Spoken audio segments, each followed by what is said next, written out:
Quando você está dentro de um contexto de polarização ideológica, eu acredito que o melhor lugar é na zona de tensão. O que é a zona de tensão? É o equilíbrio. Então, eu creio que toda polarização, todo extremo, né, ele é uma zona de conforto. Uma pessoa que está tranquila com relação às suas próprias ideias é uma pessoa extremista. E o equilíbrio não tem a ver com unidão, mas o equilíbrio tem a ver com essa zona de tensão em que você conhece e prossegue em conhecer. Então, nesse sentido, eu acredito que você tomar um partido pode fazer de você uma pessoa extremista, mas que um caminho saudável ideologicamente, teologicamente, é você manter-se nessa zona de tensão, né? De que eu sei, mas o que eu sei não é tudo, por isso prossigo no caminho do saber, né? Nesse sentido, sim. Agora, se nós vemos no aspecto no ambiente de relacionamento, eu concordaria no sentido de que todo conflito tem dois lados, né? Que você precocemente assumir um dos lados pode te levar a um ponto de desilusão, né? De desapontamento. O que eu percebo na postura de Jesus, que é a minha referência nisso tudo, é exatamente você não entrar nessa zona de conflito. Um exemplo que eu gosto muito de usar é no contexto da mulher samaritana. Às vezes as pessoas não percebem, mas o primeiro versículo ele é fundamental, porque ali eles estavam vivendo uma zona de tensão, né? Em que os escribas e os fariseus,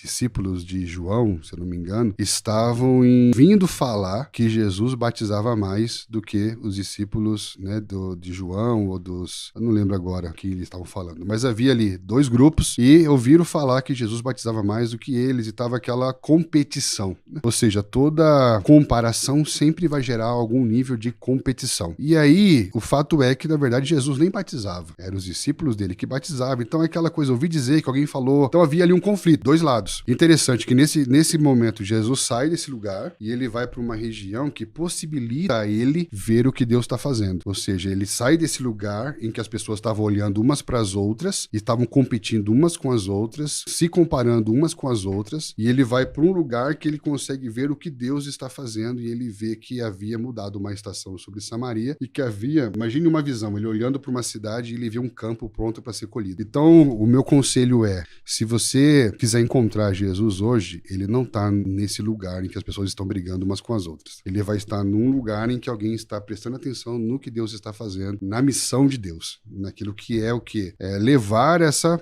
mensagem para outras pessoas. Então, desde então, o que eu tenho feito é isso, né? Porém, no momento que nós vivemos, na era pós-moderna, do universo virtual, né? A lacração é tudo, né? Então, você precisa do enfrentamento, você precisa do nós contra eles, você precisa dessa coisa, muitas vezes, para ganhar audiência. Mas eu acredito que se você for procurar Jesus, ele não estaria nesse lugar, né? Então, eu vejo que seria um sóbrio sábio, né? Na questão ideológica do pensamento, você procurar o equilíbrio. Mas quando se trata em zonas de conflito, em que as pessoas estão apenas olhando umas para as outras, competindo umas com as outras, procurar ver o que Deus está fazendo nisso, né? Onde Deus está nesse lugar, né? Então, é sempre o que eu procuro perseguir, né? Para que você não caia aí em algo que na política é muito comum, que eu chamo de lealdade moral, né? Que é a lealdade moral? É quando eu sou leal a você, independente do que você faça. Então, se essa lealdade, se você me exige uma lealdade que fere o meu princípio, o meu valor e a minha relação com a minha fé, essa lealdade é imoral. Então, infelizmente, tem muitos líderes, até mesmo religiosos, que exigem uma lealdade que é imoral. Por quê? Porque ser leal a você significa ser conivente com tudo que você faz. Caramba. Entende? Exato. Então, a minha lealdade é primeiro a Cristo.